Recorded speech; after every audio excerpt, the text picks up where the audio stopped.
دیکھیے یہ ترتیب یاد رکھنا بہت ضروری ہے کہ سب سے پہلے امام مہدی رضی اللہ تعالیٰ عنہ کا ظہور ہوگا، پھر دجال کا خروج ہوگا، اور دجال کے فتنے جب اپنے عروج پر پہنچیں گے تو سیدنا عیسیٰ علیہ نبینا علیہ الصلوۃ والسلام کا نزول ہوگا۔ حضرت عیسیٰ علیہ السلام دجال کو قتل کریں گے، اور قتل دجال کے بعد کے زمانے میں یاجوج ماجوج کا خروج ہوگا۔ دیکھیے جس طرح دجال کے شخصی خروج سے قبل اس کی دجالی فورسز اور فتنوں کے ظہور کا سلسلہ تو کب سے جاری ہے، اسی طرح یاجوج ماجوج کے حقیقی اور شخصی خروج سے قبل ان کے نظام کے نفاذ کی مختلف صورتیں اور پھر یاجوج ماجوج کی سٹانک فورسز اور نمائندگان کا خروج یہ تو پہلے بھی ہو سکتا ہے، ہم اس کا ہرگز انکار نہیں کرتے۔ اور اسی کو علامہ اقبال علیہ رحمہ نے یاجوج ماجوج کے حوالے سے ملت اسلامیہ کو اپنے زمانے کے فتنوں اور مغربی تہذیب اور سیاسی اور معاشرتی نظام اور اخلاقی انحطاط کے نقصانات سے متنبہ کرتے ہوئے قرآن کریم کی ایک آیت کی روشنی میں بیان کیا تھا۔ کہا کہ کھل گئے یاجوج اور ماجوج کے لشکر تمام، چشم مسلم دیکھ لے تفسیر حرف ینسلون۔ اب اس کا ہرگز یہ مطلب نہیں ہے کہ یاجوج اور ماجوج کا قتل دجال کے زمانے کے بعد شخصی اور حقیقی خروج ہوگا ہی نہیں، ہم اس تصور کا انکار کرتے ہیں۔ تو اس ترتیب کو اچھی طرح ذہن نشین کر لیجئے۔ اس تعلق سے ایک ایکرونیم، ایک مخفف میرے ذہن میں آیا ہے جس کے ذریعے یہ ترتیب آپ کو آسانی سے ازبر ہو جائے گی۔ آپ لفظ مدعی یاد کر لیں۔ مدعی دعویٰ کرنے والے کو کہتے ہیں، چونکہ دجال بھی ایک جھوٹا مدعی ہوگا، پہلے وہ ولایت کا دعویٰ کرے گا، پھر نبوت کا دعویٰ کرے گا، اور بالآخر خدائی کا جھوٹا دعویٰ کرے گا۔ تو اس لفظ مدعی کو علامات آخر الزمان سے دجال کے جھوٹے دعووں کے حوالے سے بھی ایک مناسبت اور مطابقت حاصل ہے۔ تو اگر آپ اس ایکرونیم کو، اس مخفف کو، لفظ مدعی کو یاد رکھیں گے تو علامات قیامت کی پہلی ترتیب کو آپ کبھی نہیں بھولیں گے۔ میم سے مہدی،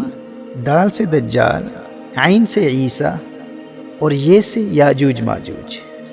مدعی میں سب سے پہلے میم ہے، تو سب سے پہلے سیدنا امام مہدی رضی اللہ تعالیٰ عنہ کا ظہور ہوگا۔ پھر دال سے دجال، امام مہدی رضی اللہ تعالیٰ عنہ کے 7 یا 9 سالہ دور حکومت کے بعد دجال کا خروج ہوگا۔ مدعی، دال کے بعد عین، دجال کے فتنوں کے عروج کے بعد سیدنا عیسیٰ علیہ نبینا علیہ الصلوۃ والسلام کا نزول ہوگا۔ حضرت عیسیٰ علیہ السلام دجال کو قتل کریں گے، اور قتل دجال کے بعد پھر یہ یاجوج ماجوج۔ مدعی کے آخر میں یہ ہے، یعنی نزول عیسیٰ کے بعد جب سیدنا عیسیٰ علیہ السلام دجال کو مقام لد پر قتل کریں گے، قتل دجال کے بعد کے زمانے میں یاجوج ماجوج کا خروج ہوگا۔ مدعی، میم سے مہدی، دال سے دجال، عین سے عیسیٰ، یہ سے یاجوج ماجوج۔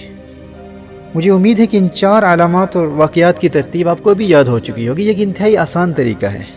اپنے گھر میں اپنی فیملیز اور اپنے بچوں کو بھی یہ ترتیب یاد کرا دیں۔ بحیثیت مسلم اسلامک ایسکٹالوجی کا یہ علم ہمارے لیے انتہائی اہم ہے۔ دیکھیے جیسے انسانی زندگی کی سب سے بڑی حقیقت موت ہے، اسی طرح کائنات کی زندگی کی سب سے بڑی حقیقت قیامت ہے۔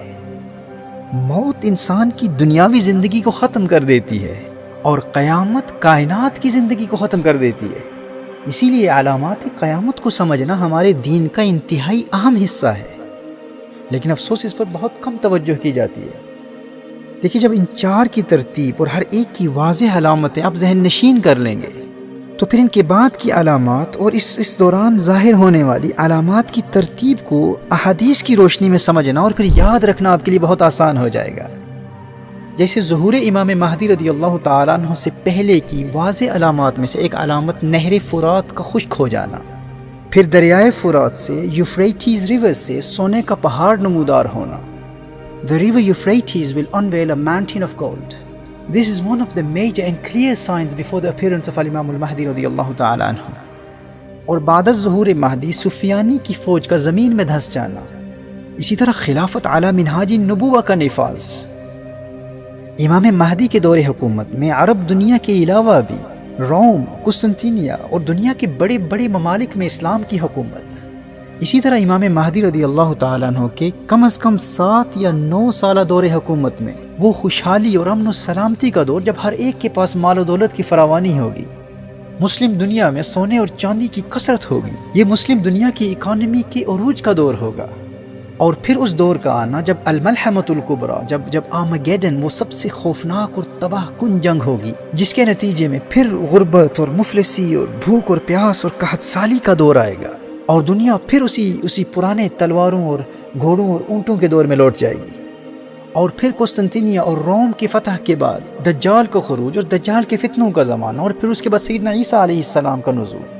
اور قتل دجال کے بعد پھر ایک مرتبہ وہ امن و سلامتی کا زمانہ جو حضرت امام مہدی رضی اللہ تعالیٰ عنہ کے دور خلافت میں چند سالوں کے لیے آیا تھا۔ اس مال و ثروت اور امن و سلامتی اور خوشحالی کے زمانے کا دوسری مرتبہ لوٹ آنا، اور اسی طرح یاجوج ماجوج کا خروج، پھر یاجوج ماجوج کی موت، اور پھر دخان کا، دھوئیں کا نکلنا، حضرت عیسیٰ علیہ السلام کا پردہ فرمانا، مسلمانوں کا حضرت عیسیٰ علیہ السلام کا جنازہ پڑھنا، مدینہ منورہ میں نبی کریم صلی اللہ تعالی علیہ وآلہ وسلم کے روضہ انور کے ساتھ حضرت عیسیٰ علیہ السلام کی تدفین،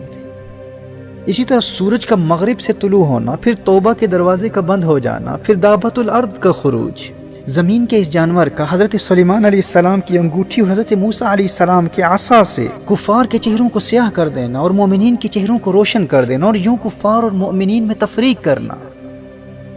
اور پھر اس کے بعد کے زمانے میں شام اور یمن سے ایک ہوا کا چلنا اور اس کے ذریعے مومنین کی روح کا قبض ہو جانا، اور مومنین کی وفات کے بعد قبض ارواح مومنین کے بعد کفار کی جانوروں اور درندوں والی زندگی کا زمانہ، پھر نفخ صور اور آگ کا لوگوں کو میدان محشر کی طرف دھکیلنا، مردوں کا قبروں سے اٹھنا، حشر و نشر، اور پھر قیامت کا واقع ہو جانا۔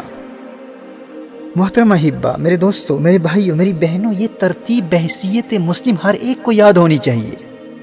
ہمارے بچے کو ان واقعات و حوادث کی ترتیب اور ان کی علامات ازبر ہونی چاہیے، اور تربیت اولاد کے حوالے سے یہ والدین کی ذمہ داری ہے کہ وہ اس علم کو خود بھی سیکھیں اور اپنے بچوں کو بھی سکھائیں۔ آپ کو حیرت ہوگی، میں آپ کو آگے چل کر بتاؤں گا کہ یہود اس علم کے اعتبار سے اپنی اولاد کی تربیت کس حد تک کرتے ہیں، اور آپ کی آسانی کے لیے یہ ایکرونیم میں نے پیش کیا ہے۔ لفظ مدعی کو آپ یاد کر لیں، میم سے مہدی، دال سے دجال، عین سے عیسیٰ، یہ سے یاجوج ماجوج۔ اگر آپ ان پہلے 4 واقعات کی ترتیب کو یاد کر لیں گے تو پھر ان کی علامات کو یاد کرنا بھی آپ کے لیے بہت آسان ہو جائے گا، اور پھر ان کے بعد کے واقعات و حوادث کی ترتیب اور ان کی علامات کو بھی سمجھنے میں بہت آسانی ہوگی۔ میں یہ محسوس کرتا ہوں کہ ان تمام واقعات و حوادث اور علامات قیامت کی ترتیب کے حوالے سے عوام تو عوام، ہمارے زمانے کے بعض اہل علم بھی بہت زیادہ کنفیوژن کا شکار ہیں، اور بڑی بڑی کتابوں کے مطالعے اور طویل بیانات سننے کے بعد بھی احادیث مصطفیٰ صلی اللہ علیہ وآلہ وسلم کی روشنی میں ان واقعات کی ترتیب کو سمجھ نہیں پاتے۔ اس علم کے حوالے سے احادیث مصطفیٰ صلی اللہ علیہ وسلم کا مطالعہ بھی ضروری ہے، لیکن ان احادیث کی فقہ کو پڑھنا بھی ضروری ہے۔ اس علم کی فقہ کو پڑھے بغیر اس علم کو جاننے کی کوشش کرنے والے مزید شکوک و شبہات کا شکار ہو جاتے ہیں۔